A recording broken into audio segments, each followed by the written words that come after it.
तो देश के अलग अलग हिस्सों में गणेशोत्सव का आयोजन बहुत ही भव्यता से हो रहा है। वडोदरा से जबलपुर तक गणेशोत्सव के इस आयोजन में कई ऐसे अनोखे प्रयोग आयोजकों ने किए हैं जो लोगों को खूब पसंद आ रहे हैं। देखिए खास रिपोर्ट।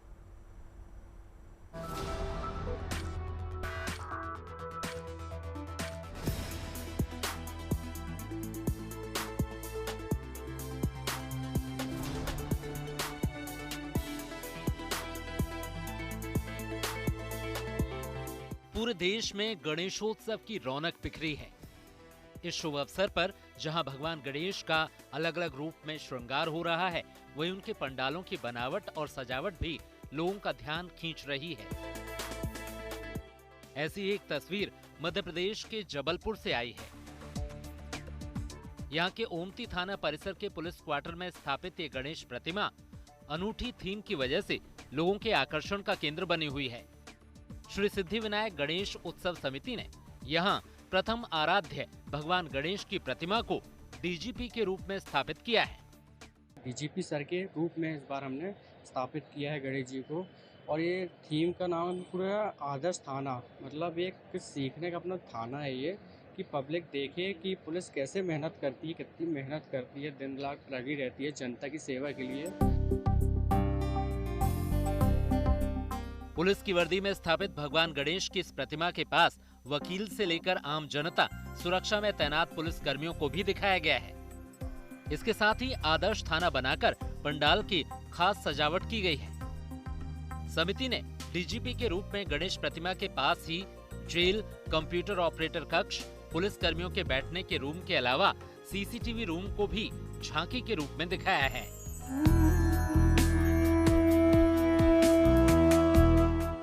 अब वडोदरा के इस पंडाल को देखिए जिसकी हर ओर चर्चा है।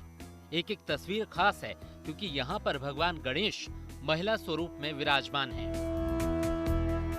वडोदरा में परागराज युवक मंडल ने गजानन के इस नारी शक्ति अवतार को आकार दिया है।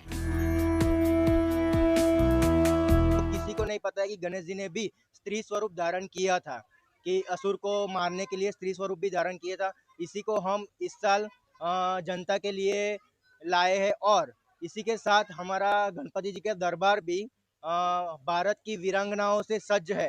वीर को सभी पहचानते हैं, छत्रपति शिवाजी महाराज, महाराणा प्रताप और छत्रपति संभाजी महाराज जैसे वीर को सभी पहचानते हैं। पर हमारी भारत की वीरांगनाएं, रानी लक्ष्मीबाई जैसी की वीरांगनाएं है, और भी वीरांगनाएं जिसको कोई नहीं पहचानता।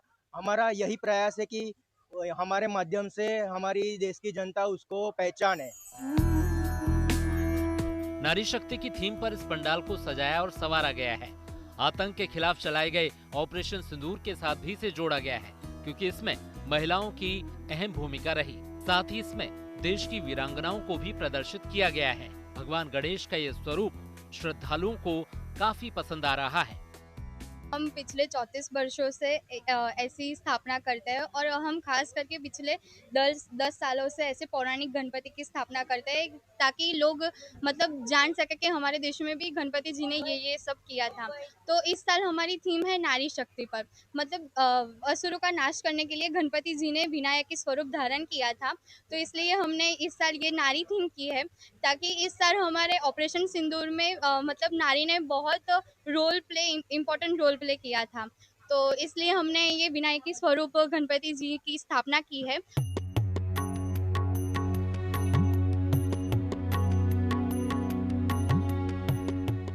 महाराष्ट्र के जालना से आई इन तस्वीरों को देखिए जहां मैथ्स के एक शिक्षक प्रोफेसर श्रीकांत चिंच खेड़कर ने गणपति पंडाल को गणित के म्यूजियम में बदल दिया है। इको फ्रेंडली चीजों से तैयार इस पंडाल में जहां एक ओर विश्व प्रसिद्ध गणितज्ञों के कार्य और जीवन चरित्र को दर्शाया गया है, वहीं गणित की मूलभूत अवधारणाओं और समीकरणों को भी बेहद सरल भाषा में दिखाने की कोशिश की गई है। यहाँ पे मैंने मैथ के जो अलग अलग कंसेप्ट है उनको ऐसी तरीके से बताया कि एक आधा बच्चा अगर यहाँ पे आए तो वो इजी तरह से वो ध्यान में रख सकता है। हर टाइप्स ऑफ एंगल्स बताए वाले हैं, पाइथागोरस थ्योरम बताए वाला है, एरिया ऑफ सर्कल जो है वो कैसा निकाल सकते हैं अगदी, और सिंपल जो मैथमेटिक्स के फॉर्मूले है जैसे मल्टीप्लिकेशन कैसे कर सकते हैं अपन इजी वे, यानी फिर इंडाइसेस के जो नियम है यानी घातांक के जो नियम रहते वो भी कैसे बता सकते हैं। ये सब कंसेप्ट जो है वो यहाँ पे बताए वाले हैं। मकसद साफ है, बच्चों के मन में गणित के प्रति भय कम हो और उनमें इस विषय के प्रति रुचि बढ़े। साथ ही दुनिया भर के महान गणितज्ञों के बारे में भी लोग जान सकें। जबलपुर से धीरज शाह, वडोदरा से दिग्विजय पाठक, जालना से गौरव विजय के साथ bureau report, good news today.